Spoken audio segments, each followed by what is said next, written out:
This video is brought to you by hand sanitizer. If you have any, please share. Hey there, welcome back to True North Reviews. My name is Ryan, and today we are discussing the latest album from the Michael Jackson reincarnation. That's right, The Weeknd. I kid, of course, I love The Weeknd. Today we're talking about After Hours. This is the fourth studio album from the Canadian R&B singer, also known as Abel Tesfaye. As many of you may already know, Abel was first noticed in the music industry after releasing 3 mixtapes back in 2011, which were all wrapped up in a compilation album the following year, aptly entitled Trilogy. I certainly dug a few songs from there. Wicked Games and High for This definitely established the Weeknd name and remain gems years later. Moving into more of a pop direction, Abel quickly rose to mainstream popularity with his 2015 album Beauty Behind the Madness, no part and thanks to his incredibly successful and danceable single Can't Feel My Face. Of course, on that album, The Weeknd didn't completely isolate his original fan base, as he also threw in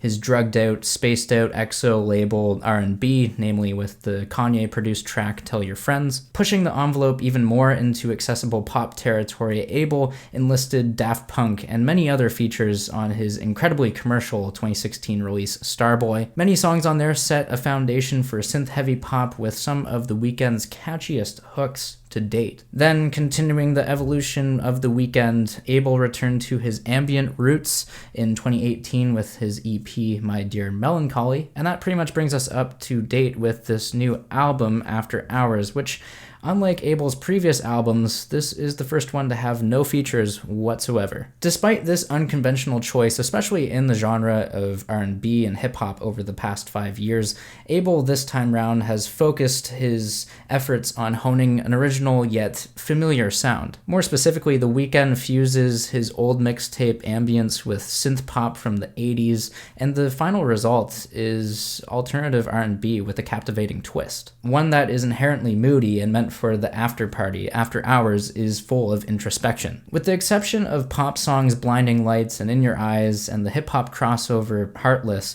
much of After Hours is a futuristic blend of synth-heavy R&B, certainly less danceable than Starboy. Similar to Starboy, though, The Weeknd is here making more movie references in his lyrics. Even the title of the record, After Hours, was inspired by the Martin Scorsese-directed film of the same name. And yeah, just like I was saying, there are plenty of movie references in the lyrics and track titles, and not just super cliche or popular movies that everybody would know.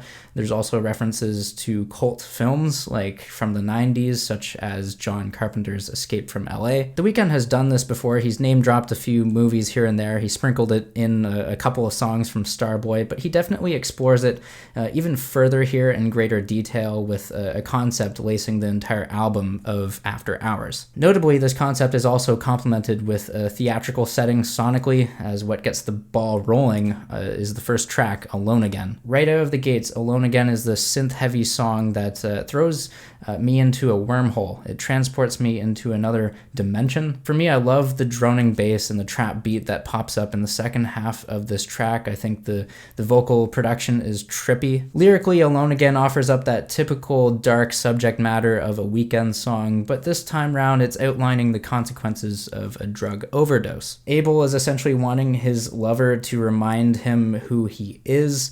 It's as if he's dealing with this conflict of an alter ego, which comes up time and time again on this album. Is he going to be the man he used to be, or is he going to shed that persona and become someone who can hold on to his once lost lover? I'm going to move on to talk about the second track now, Too Late, which upon first listen was underwhelming. The tune is still weak in my opinion compared to the highlights of Blinding Lights, but at least I've grown to appreciate the rhythmic elements of this track, especially with the cadenced beat. Notably, going along with the musical nature of this track, Too Late, The Weeknd establishes the other major lyrical theme of blame-taking and asking for forgiveness, which also had come up time and time again as he looks to reunite with his former lover. After Hours also gives the listener some pretty songs on here, including Hardest to Love, which is also innovative and forward-thinking interesting when it comes to the combination of sounds on here. We have a Sophie B. Hawkins song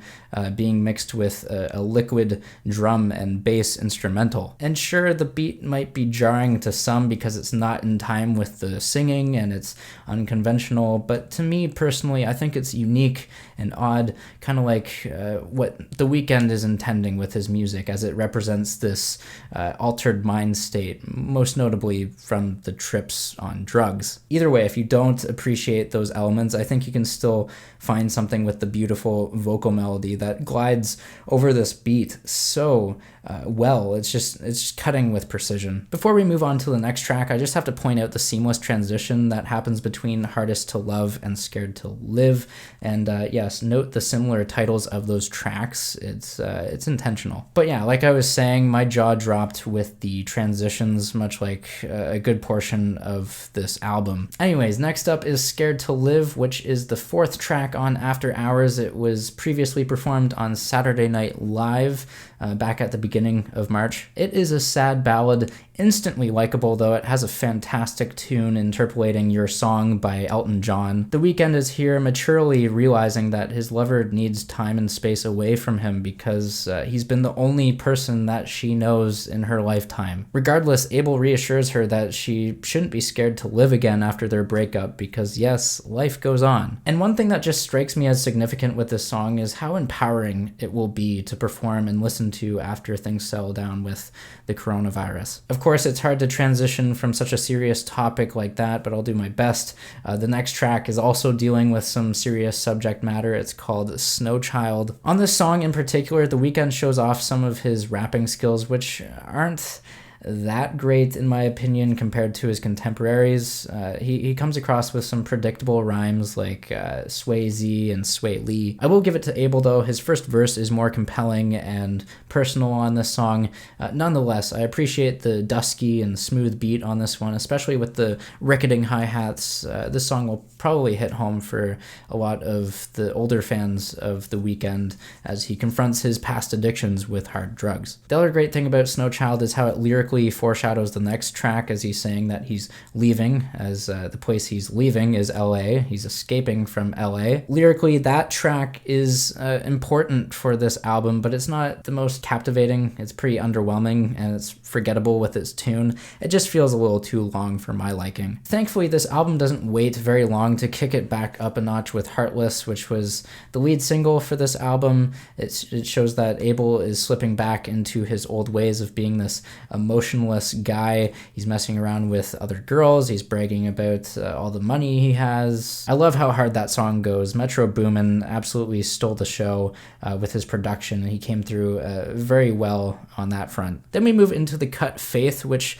puts back up this disguise that was talked about in the first track, as The Weeknd is determined to get rid of that person. By the end of the track, we give way to these sirens and lights that are blinding Abel thematically, as this is like a thread or tie into the next track, which is just absolutely elegant. I have to admit, the second leg of Faith is certainly the most transcendent and spiritual experience that I've ever had with a Weeknd song, just super ambient and soothing. Of course, another track that deeply resonates with me, as it probably resonates with a whole bunch of people, is Blinding Lights, which is pop perfection. Everything about it is great, from the beat to the tune to just how fun it is to sing along with. I honestly wish I played it more after it first came out, because it easily would have made my top 50 songs list of 2019. Next up, we're talking about the second half of After Hours, which comes alive with more radio-friendly sounds, as In Your Eyes is set to be the next and newest single since the album's release. Upon first listen, I thought the bass line was pretty generic. I've come around on it, and I do love the saxophone solo at the end of this track. The perky horn instrumentation, everything is just giving me like this synth pop vibe from like Carly Rae Jepsen. Then we move on to the song Save Your Tears, which I love the bouncy and offbeat nature of the synths on that track. It's also got a catchy chorus. The Weeknd also breaks the pop mold a couple of times on this album, with song lengths in particular just being extended and drawn out. The interlude Repeat After Me comes to mind. It's a 3-minute interlude. Who cares? Like, pop conventions are out the window. The title track was also a promo single and it's 6 minutes long. Whatever, doesn't bother me. Circling back to that interlude though, that track is the hypnosis that The Weeknd uses to persuade his lover to come back to him, tells her that no matter who you're with, you're still thinking of me. Like, yeah, don't forget about me. I'm Abel Tesfaye. Who better to hypnotize someone than Kevin Parker of Tame Impala? He is credited with production and the vocal intro on this track. Interestingly enough, the keyboards and breakbeat in the intro are giving me vibes of Feel No Ways by Drake. Moving on from there, we have the crux of After Hours, which is the title track, and it is perfectly placed as the penultimate song. Honestly, again, first impression of the song, I thought it was underwhelming, too long, but in the context of the album, it just made me fall in love with it. For some reason, the melody at the tail end of this track reminds me of Paparazzi by Lady Gaga. I don't know.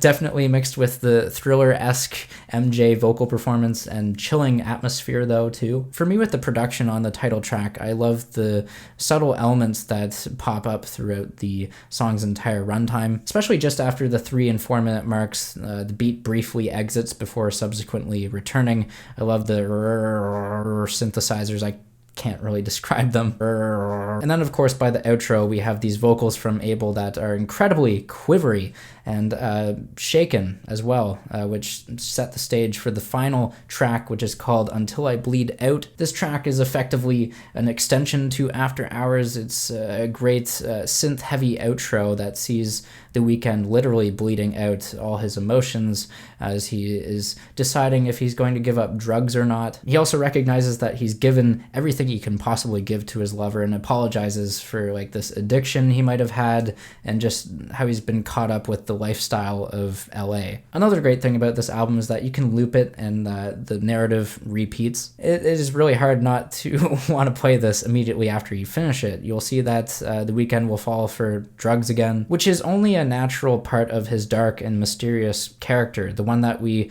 initially grew to love with his mixtapes back at the beginning of last decade. It's safe to say that I fell in love with this record though too. It's a perfect meld of The Weeknd's doomy and mystifying mixtapes sprinkled with some newer and retro synth pop. Old fans should appreciate the lyrical nods to his earlier discography. New fans should enjoy the poppier moments on this record. There's something here for everybody to love. For me though, I enjoyed the beautiful and entrancing transitions between songs. Like I said, between Hardest to Love and Scared to Live, but others as well, including Faith and Blinding Lights and what happens between After Hours and Until I Bleed. Elsewhere on After Hours, the producers should get a lot of credit on here. Max Martin, the super producer at this point, he's known for Can't Feel My Face, In the Night, Blinding Lights. We also have the frequent collaborator of Alangelo, who has been working with The Weeknd since like his mixtape days. He's on tracks 1, 2, 5, 6, 7, 8, and 13. In addition to the producers though, I really want to drive home a point about Drake. And you might be thinking, why Drake? He doesn't even show up on this album. But arguably, I think he is a key factor for influencing this art form, this album here. He's this quiet inspiration. Sure, Drake and Abel haven't crossed paths many times since their Take Care collaboration, but I think Drake's smaller dose and love for cold synth, OVO, pop, R&B, whatever that sound is, it has influenced The Weeknd even years later. The two have influenced each other's sound. I might as well add that too. What's different for The Weeknd though and why he stands out is because he continues to soundtrack this generation's party playlist. Whether we are drinking or getting high, After Hours sheds light on the afterthoughts that come during the after party. I am feeling a strong 8 out of 10 on this record, might even be a light 9 by the end of the year, but yeah, this is The Weeknd's best album. I would have to say that. Now tell me what you guys think of this record. Sound off down below in the comments. Let me know what you think of it. Leave a like. Subscribe if you're new in town. Thanks for watching. And as always, have a rockin' day. Like, yeah, don't forget about me. I'm Abel Tesfaye.